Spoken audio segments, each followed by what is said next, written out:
नमस्कार, हल्ला बोल टीवी देख रहे हैं आप। मैं हूं आपके साथ प्रियंका। बता दें कि नीतीश कैबिनेट की आज दूसरी बड़ी बैठक हुई। इस बैठक में 19 नए एजेंडों पर मुहर लगी है। क्या क्या है, इसी विषय पे आपको और भी ज्यादा जानकारी देंगे हल्ला बोल टीवी के संपादक दीपक शर्मा। देखिए, आज नीतीश सरकार कैबिनेट की दूसरी बैठक हुई है और इसमें 19 एजेंडों पर सरकार ने मुहर लगा दी है।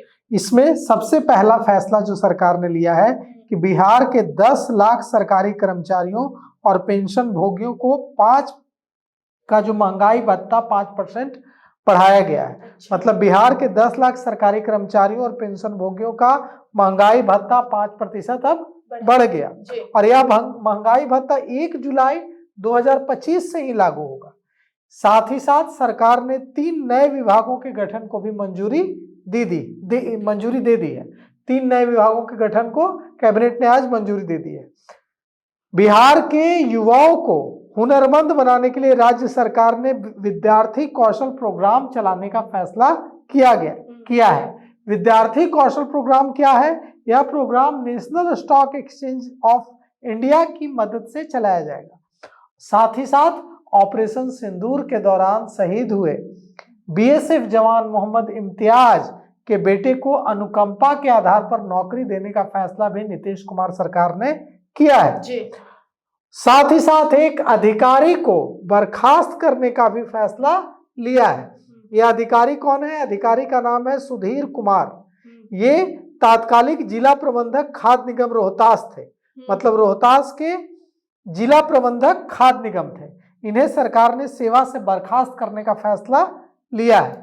साथ ही साथ आज कैबिनेट ने जिन 3 नए विभागों के गठन को मंजूरी दी है, उन 3 नए विभागों का नाम है युवा रोजगार और कौशल विभाग, उच्च शिक्षा विभाग, नागर विमानन सिविल एविएशन विभाग और एक निदेशालय और निगम बनाने का भी फैसला लिया है। लघु मध्यम उद्यम निदेशालय बनेगा और विपणन प्रोत्साहन निगम बनेगा।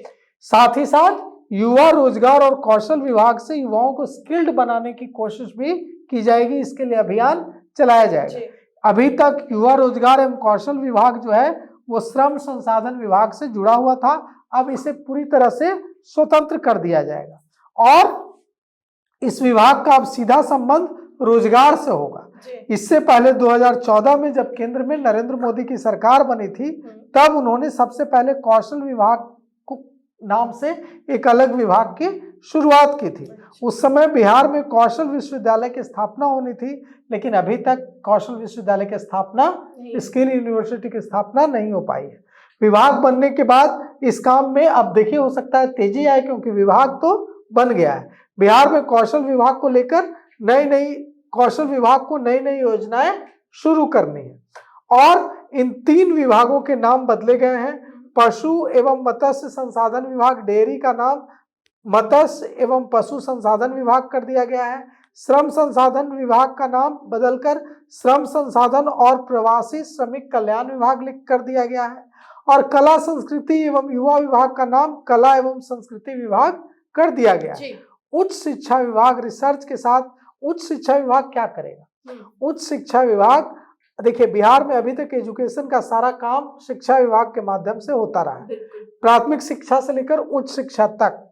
लेकिन जबकि झारखंड की बात करें या दूसरे राज्यों की बात करें तो वहां उच्च शिक्षा विभाग अलग से था, तो अब बिहार में उच्च शिक्षा विभाग भी अलग से होगा।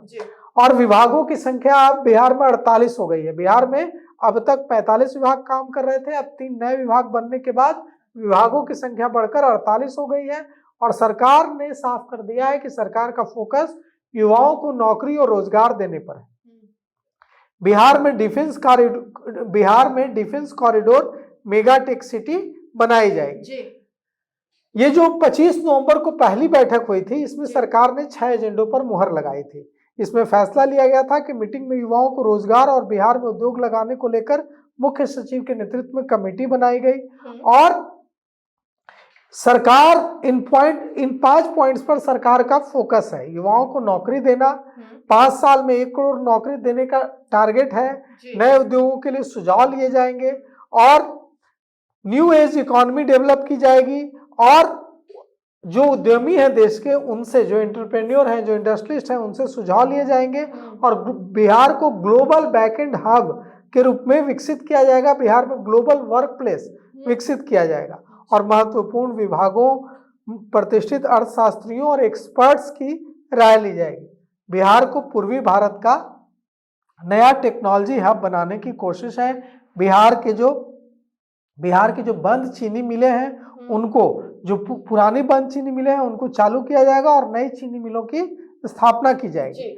और चीनी मिलों की स्थापना से सीधे और बंद चीनी मिलों के चालू होने से सीधे चीनी मिलों के किसान से जुड़े जो किसान हैं, देखिए किसान, जब चीनी मिलें चलती थी ना तो गन्ने की खेती होती थी। मेरे गांव में भी खेती होती थी गन्ने की। मैं देखता था चारों तरफ में, मैं जब छुट्टियों में अपने गांव जाता था तो मैं देखता था बचपन में कि मेरे गांव में चारों तरफ गन्ने की खेती हो रही है। चीनी मिल बंद हो, गन्ने की खेती भी बंद हो गई। अब कोई आपको मेरे गांव में अब कोई गन्ना नहीं उपजाता।